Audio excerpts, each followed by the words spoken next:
हालात मुश्किल आहिनि, डप भी थी रहियो आहे, चिंता भी थी रही आहे। ईअं लॻी रहियो आहे हिक ई झटके में जीवन ई बदिलजी वियो। कुछ माण्हू त ईअं भी चई रहिया आहिनि, life will never be this same again. पर छा इहो सभु सोचणु सही आहे? याद अथव न, संकल्प सां सिद्धि। Thoughts manifest are thoughts became a reality. असांजी हर सोच जो असर असांजे फीलिंग्स ते पवंदो आहे, असांजे शरीर ऐं हेल्थ ते भी पवंदो आहे। असांजी सोच जो असर असांजे परिवार ते पवंदो आहे, असांजी सोच जो असर दुनिया ते भी पवंदो आहे। छो त संकल्प सां सृष्टि। Our thoughts create the world। त हलो पंहिंजी सोच खे था बदिलियूं, पंहिंजे मन जो ध्यानु रखणु शुरू था कयूं। निर्भय, निश्चिंत, पीसफुल ऐं पावरफुल माइंड ठाहियूं था।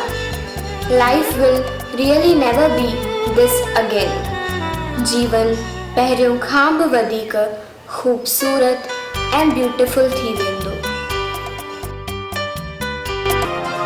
जय झूलेलाल, मां दीप चेतनानी, तव्हां ॿुधी रहिया आहियो सिंधी समाचार।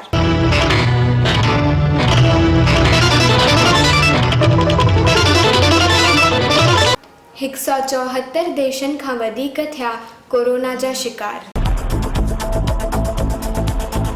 लॉकडाउन में अनन्या पांडे खोलियो दिल जो राज़। सलमान खान सां करणु चाहे थी शादी। पुणे जी कंपनी कोरोना वैक्सीन ट्रायल उत्पादन सां शुरू कंदी।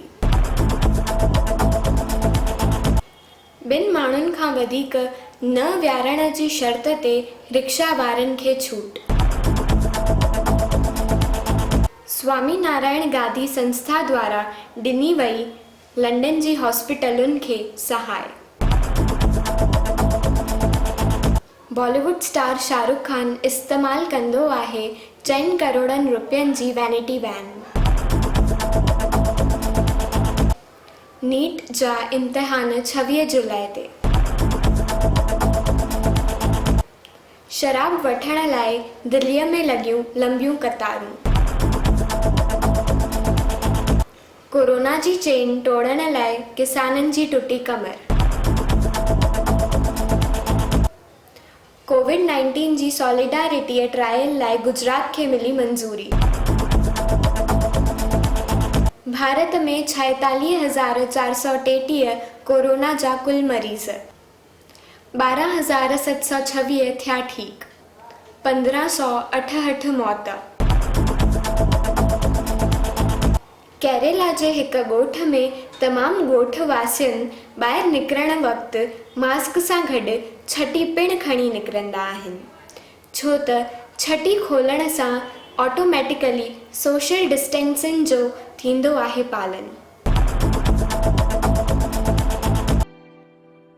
असां मिडिल क्लास वारनि जी ज़िंदगी जा एग्ज़ाम्स केतिरा भी हार्ड हुजनि, फ्यूचर ओतिरो ई सुठो थींदो।